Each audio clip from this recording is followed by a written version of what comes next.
This is literally the lightest paddleboard I've ever used.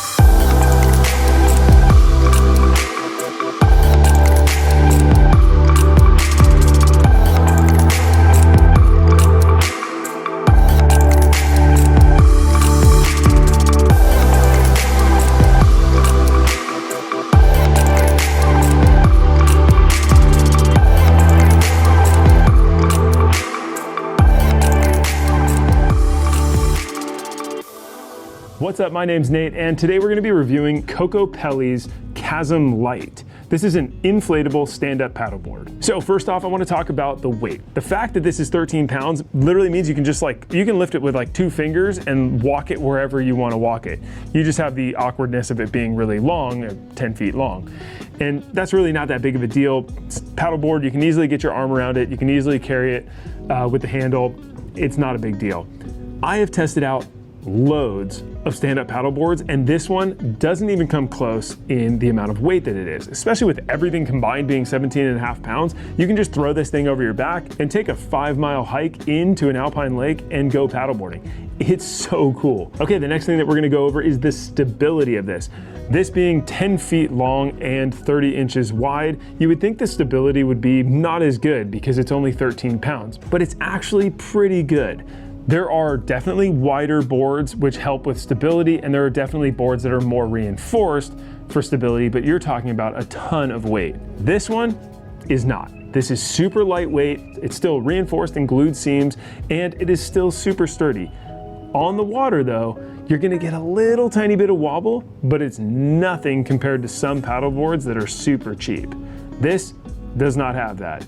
Super stable for someone who's maybe 150 pounds. This would be like a perfect board for you to just take for a hike and go into the alpine lakes and go for a paddleboard. Maybe get some of those sweet Instagram shots. Nice little selfie. You know what I'm talking about. Another thing that I want to talk about is the pack down size. So this basically fits in like a 30-liter backpack. It is super packable. This thing will pack all the way down, like almost to the size of a paper towel roll. It's that small. You can fit everything in a regular sized backpack. You can fit everything from the board, the paddle, the fins, the pump, all of that, plus the repair kit will fit inside of that bag. Really, really cool. I'm gonna talk about the deck really quick. The deck of the paddleboard has a foot pad on it, which is really nice, super comfortable.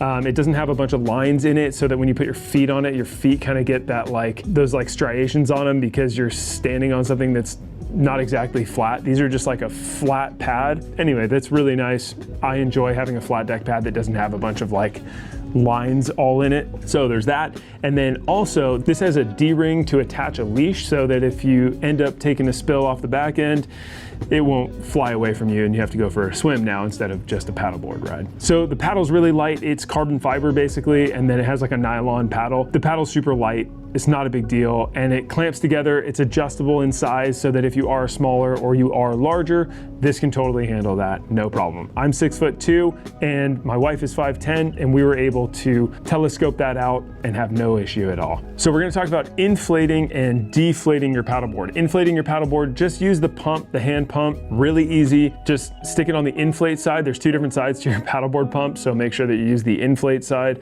When I first did it, I just kind of attached it to whatever, and then I started sucking out air. So your inflate side will allow you to put air into it.